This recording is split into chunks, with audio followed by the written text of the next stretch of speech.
welcome back. இன்னைக்கு நம்ம வீடியோல ட்ரெடிஷனல் மெத்தட்ல சாம்பார் வறுத்து அரைச்சு எப்படி செய்யலாம்தாங்க இன்னைக்கு நாம வீடியோல பார்க்க போறோம். அதாவது சாம்பாருக்கான மசாலா பாக்கெட் மசாலாவோ இல்ல ஆல்ரெடி நம்ம பவுடர் பண்ணி வச்சிருக்கிற மசாலாவோ யூஸ் பண்ணாம 4 பேருக்கான சாம்பாருக்கான மசாலா எப்படி நம்ம பவுடர் பண்ணி வறுத்து பவுடர் பண்ணி யூஸ் பண்ணலாம் அப்படிங்கிறது தான் இன்னைக்கு நான் உங்களுக்கு நம்ம வீடியோல செஞ்சு காமிக்க போறது. அது மட்டும் இல்லாம இன்னைக்கு நான் செய்ய போற இந்த சாம்பார் குக்கர்ல வைக்காம, சாம்பாருக்கான பருப்புனா குக்கர்ல வேக வைக்காம ஓப்பன் பாட்ல எப்படி சிம்பிளா ஈஸியா செய்யலாம்ங்கிறதும் கூட நான் உங்களுக்கு செஞ்சு காமிக்க போறேன். அது கூட கீரை பொரியலும் செய்ய போறோம். ஸோ வீடியோவை ஸ்கிப் பண்ணாம எண்டு வரைக்கும் ஃபுல்லா பாருங்க.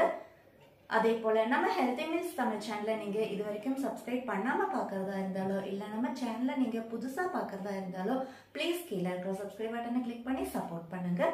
கூடவே இருக்கிற பெல் பட்டனும் பிரஸ் பண்ணி ஆல்ன்ற ஆப்ஷனும் செலக்ட் பண்ணிக்கோங்க. அப்பதான் நம்ம சேனல்ல வர அப்கமிங் வீடியோஸ் உங்களுக்கு உடனே நோட்டிபிகேஷன்ல வரும். இப்போ நம்ம ட்ரெடிஷனல் மெத்தட்ல சாம்பாரும் சூப்பரான ஒரு கீரை பொரியலும் எப்படி செய்யலாம்னு பார்க்கலாங்க. 4 பேருக்கான சாம்பாருக்காக நான் இங்கே 1/4 கப் துவரம் பருப்பு எடுத்துருக்கேங்க. இதை இப்போ நல்லா வாஷ் பண்ணி 1 மணி நேரம் மினிமம் ஊற வச்சுடணும். 1 மணி நேரம் பொறுத்து எந்த பாத்திரத்தில் நம்ம சாம்பார் வைக்கிறோமோ அதே பாத்திரத்தில் பருப்பை போட்டு வேக வைக்க போகிறோம். பருப்பு போட்ட பிறகு இதில் 1 ஸ்பூன் எண்ணெய், 1/4 ஸ்பூன் மஞ்சத்தூள் போட்டு ஸ்டவ் ஒரு மீடியம் ஃப்ளேமில் வச்சு ஒரு 5 மினிட்ஸ்க்கு கொதிக்க வச்சிடலாங்க. 5 நிமிஷத்தில் பருப்பு நல்லா கொதிச்சு வந்திருக்கு. இப்போது ஸ்டவ்வை கம்ப்ளீட்டாக லோ ஃப்ளேமில் வச்சு மூடியை ஃபுல்லாக கவர் பண்ணாமல் இதே போல் கொஞ்சமாக ஓப்பனில் வச்சு 10 நிமிஷத்துக்கு வேக வச்சிடலாம். இந்த டைமில் சாம்பாருக்கு தேவையான வெஜிடபிள்ஸும் கட் பண்ணி எடுத்துக்கலாம். பாருங்கள், 10 நிமிஷத்தில் பருப்பு ஓரளவுக்கு ஒரு ½ பார்ட் வெந்து வந்திருக்கு. இந்த அளவுக்கு வெந்து வந்திருந்தால் போதும். இதில் நம்ம வெஜிடபிள்ஸும் சேர்த்து வேக வைக்கும்போது ஃபுல்லாக வெந்து வந்துடும். இப்போ இதில் சாம்பாருக்கு தேவையான வெஜிடபிள்ஸை நம்ம சேர்த்திடலாங்க. 2 3 பல் பூண்டு, ஒரு மீடியம் சைஸ் தக்காளி, வெங்காயம் ஒரு மீடியம் சைஸ் இதே போல் ஸ்லைஸாக கட் பண்ணினது, 2 முருங்கைக்காய், ஒரு மீடியம் சைஸ் உருளைக்கிழங்கு இதே போல் நீளமாக கட் பண்ணினது, கடைசியாக கொஞ்சமாக கத்திரிக்காய் இதே போல் நீளமாக கட் பண்ணி போட்டிருக்குங்க.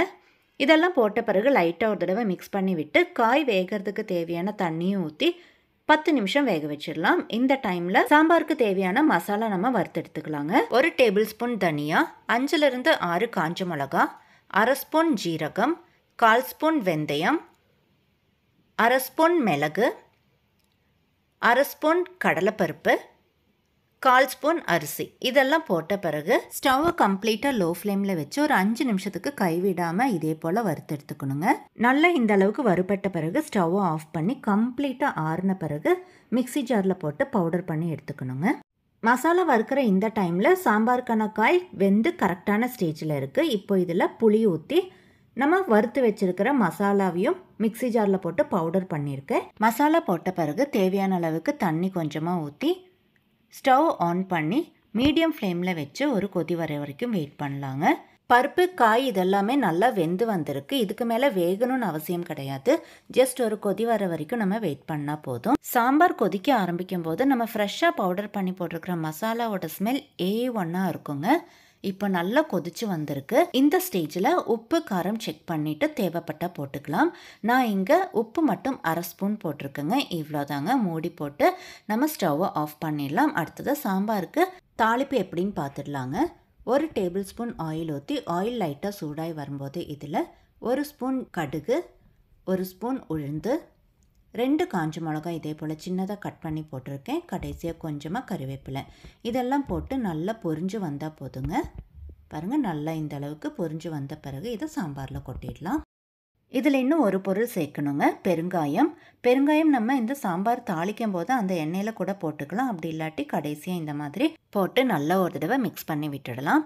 நம்மளோட சாம்பார் இங்கே சூப்பராக ரெடி ஆயிடுச்சுங்க. அடுத்ததாக நம்ம கீரை பொரியல் எப்படி செய்கிறதுன்னு பார்த்துடலாம். நான் இங்கே சிறுகீரை எடுத்துருக்கேங்க.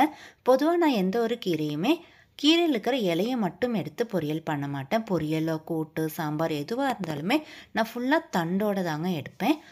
இன்றைக்கும் நான் பொரியலுக்கு தண்டோட ஃபுல்லாகவே கட் பண்ணி தான் பொரியல் செய்ய போகிறேன். நான் இங்கே கீரையை தண்ணி ஊற்றி நல்லா க்ளீன் பண்ணி எடுத்து வச்சுருக்கேங்க. இப்போ இந்த கீரையை கட் பண்ணுறது எப்படின்னு பார்த்துடலாம். இதே போல் ஒரு பஞ்சு நம்ம கைக்கு பிடிக்கிற அளவுக்கு எடுத்து இந்த மாதிரி அதோட எண்டு பார்ட் மட்டும் ஃபஸ்ட்டு கட் பண்ணி ரிமூவ் பண்ணிடலாங்க. இது நமக்கு தேவைப்படாது. அடுத்ததாக கம்ப்ளீட்டாக இதே போல் சின்ன சின்னதாக பொடியாக நறுக்கி எடுத்துக்கலாம். பாருங்கள், இந்த அளவுக்கு நல்லா பொடியாக நறுக்கி எடுத்துக்கலாம். இதே போல் எல்லா கீரையும் பொடியாக நறுக்கி எடுத்த பிறகு பொரியல் செய்கிறதுக்கு ஸ்டார்ட் பண்ணிடலாம். அதுக்காக ஒரு பேனில் 1 டேபிள் ஸ்பூன் ஆயில் ஊற்றி 1 ஸ்பூன் ஜீரகம், 10லேருந்து 12 பல் பூண்டு இதே போல் பொடியாக நறுக்கி போட்டிருக்கேன். அது கூட ஒரு மீடியம் சைஸ் வெங்காயம் பொடியாக நறுக்கி போட்டு லைட்டாக அதோட பச்சை ஸ்மெல் போகிற வரைக்கும் வதக்கி எடுத்துக்கலாம். இதில் காரத்துக்காக நான் இங்கே 3 பச்சை மிளகாய் நடுவில் கீரி போட்டிருக்கேங்க. இப்போ இதில் பொடியாக நறுக்கி வச்சுருக்கிற கீரையை போட்டுடலாம்.